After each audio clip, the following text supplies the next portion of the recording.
مر رہا ہے حرام ڈیل۔ کیا کیا کیا وٹھل بھائی؟ پیرو سٹپٹا کے بولا۔ نہیں، ڈاکٹر کیلاش احتجاجی لہجے میں بولا، ہمیں بھلائی کی توقع کرنی چاہیے، آپریشن ہو رہا ہے، ضرور کامیاب ہوگا۔ گویا وٹھل ناکام واپس آیا تھا۔ میں کچھ طے نہ کر سکا کہ یہ اچھا ہوا یا برا۔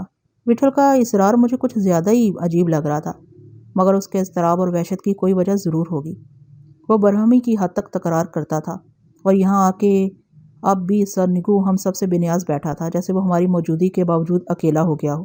میری طرح پیرو کے ذہن میں بھی طرح طرح کے سوال امڑ رہے ہوں گے، لیکن کوئی اس حال میں وٹھل سے کیا کہہ سن سکتا تھا۔ ڈاکٹر کیلاش کو بھی احساس ہو گیا تھا کہ سر دست خاموشی مناسب ہے۔ سب بے حس و حرکت ہو گئے تھے، کوئی وہاں سے نہیں اٹھا۔ ہمیں اتنی دیر تک ڈاکٹر کیلاش کا کمرہ نہیں گھیرے رہنا چاہیے تھا، لیکن خود ڈاکٹر کیلاش کی یہی خواہش تھی۔ وہ کئی مرتبہ باہر گیا، پھر ایک بار جب واپس آیا تو اس کے ساتھ ایک پختہ عمر ڈاکٹر بھی تھا۔ ڈاکٹر کیلاش کا چہرہ تمتما رہا تھا۔ اس نے فرط مسرت سے کہا، آپریشن مکمل ہو چکا ہے اور کامیاب آپریشن۔ سب کی نگاہیں وٹھل کی جانب مرکوز ہو گئی، مگر اس کے پتھر جسم میں کوئی جنبش نہیں ہوئی۔ اسے یوں ڈھیر دیکھ کے ڈاکٹر کیلاش کی چمکتی آواز بھی ماند پڑ گئی۔ مریض کو اس کے کمرے میں پہنچا دیا گیا ہے، دوسرے ڈاکٹر نے ہمیں بتایا۔ اس نے کہا کہ آئندہ 48 گھنٹوں تک کانتے بے ہوش رہ سکتا ہے، اس وقت تک اس کی نگرانی کی سخت ضرورت ہے، اور دعا کی بھی۔ وہ کہنے لگا کہ اب صرف دعا ہی باقی رہ گئی ہے۔ اسے کون بتاتا کہ دعا تو اس کے لیے ہمارا رواں رواں کر رہا ہے، دعا تو بے زبانی کی بھی ہوتی ہے۔ وٹھل نے جانے سے انکار کر دیا تھا۔ میں نے اس کے ساتھ ٹھہرنا چاہا، پیرو نے بھی، مگر وہ مارٹی کو اپنے ساتھ لے کے خصوصی وارڈ کی طرف چل دیا۔ ڈاکٹر کیلاش خود جانے کے بجائے اپنے ساتھی ڈاکٹر سے التجا کی کہ وٹھل کو کانتے تک پہنچائے۔ وہ خود ہماری وجہ سے نہیں گیا۔ اسپتال کا بیرونی دروازہ عبور کرنے کے بعد بھی وہ ہمارے ساتھ ساتھ چلتا رہا اور مسلسل ہمیں صبر اور حوصلے کی تلقین کرتا رہا۔ جواب میں کسی نے کوئی تبصرہ نہیں کیا۔ وہ دل گرفتہ سا ہو گیا۔ ہمیں وہ اسپتال کی گاڑی میں بھیجنا چاہتا تھا، لیکن اس کی اتنی نوازشیں ہی کیا کم تھیں۔ بمشکل اس نے ہماری معذرت قبول کی۔ جب ہم ٹم ٹم کے انتظار میں فٹ پائری پر کھڑے تھے، وہ ڈوبی ڈوبی آواز میں بولا، مجھے آپ کے خاندان سے مل کے عجیب سا احساس ہو رہا ہے۔ کیسا احساس؟ میں نے تجسس سے کہا۔ میں کچھ کہہ نہیں سکتا۔ وہ اشتیاق امیز حیرت سے بولا، اسے کیا نام دیا جائے؟ بہرحال وہ انگریزی میں بولا، it looks all dream all mystery, سب کچھ خواب سا لگ رہا ہے، مگر بس اتنا ہی رکھنا۔ میں نے سرگوشیانہ لہجے میں کہا، کوئی اور قیاس کرنے سے پہلے بہتر ہے ہم سے وضاحت طلب کر لینا۔ وہ مچل کے بولا، خدارا اسے بھول جائیے۔ ٹم ٹم آ گئی۔ ہمارے کہنے کی دیر تھی، وہ مان جاتا، لیکن ہم نے اس سے اپنے ساتھ چلنے کو نہیں کہا۔ چلتے وقت اس نے مدبانہ سب کو سلام کیا اور پیرو کے ہاتھ دیر تک اپنے ہاتھوں میں بیچھے رہا۔ مجھے آپ لوگوں سے مل کے ایک عجیب سنسنی خیز مسرت کا احساس ہو رہا ہے۔ اس کا لہجہ بھی یہی گمازی کر رہا تھا۔ کاش ہم کسی اور وقت ملے ہوتے، وہ حسرت بھری آواز میں بولا۔ کاش ہمارے لیے تمہارا یہی تاثر قائم رہے، میں نے کہا۔ مجھے یقین ہے، وہ تیزی سے بولا۔ آپ ہمارے گھر تشریف لائیے گا، شپارہ نے شائستگی سے کہا۔ اسپتال سے ایسا دور بھی نہیں ہے۔ ضرور، یہ میرے لیے عزت کا سبب ہوگا۔ ہر طرف دھوپ پھیلی ہوئی تھی اور سڑکوں پر جیسے کسی کو کسی کا ہوش نہیں تھا۔ ہر شخص جلد سے جلد اپنی منزل پر پہنچ جانا چاہتا تھا۔ جن کی کوئی منزل ہوتی ہے، ان کی رفتار میں یہی بے قلی ہونی چاہیے۔ میرا اندازہ تھا کہ اسپتال سے جولین سیدھی فروخ فریال وغیرہ کو دیکھنے جانے کے لیے اصرار کرے گی، لیکن وہ ٹم ٹم میں بت بنی بیٹھی رہی۔ چوک سے راستے مختلف سمتوں میں جاتے تھے، مگر ان دونوں کو اکیلا چھوڑ کر ٹم ٹم سے ادھر جانے کا کوئی محل نہیں تھا۔ میرے دل میں آیا، پیرو کو ٹوکوں کہ کم سے کم اسے چلا جانا چاہیے۔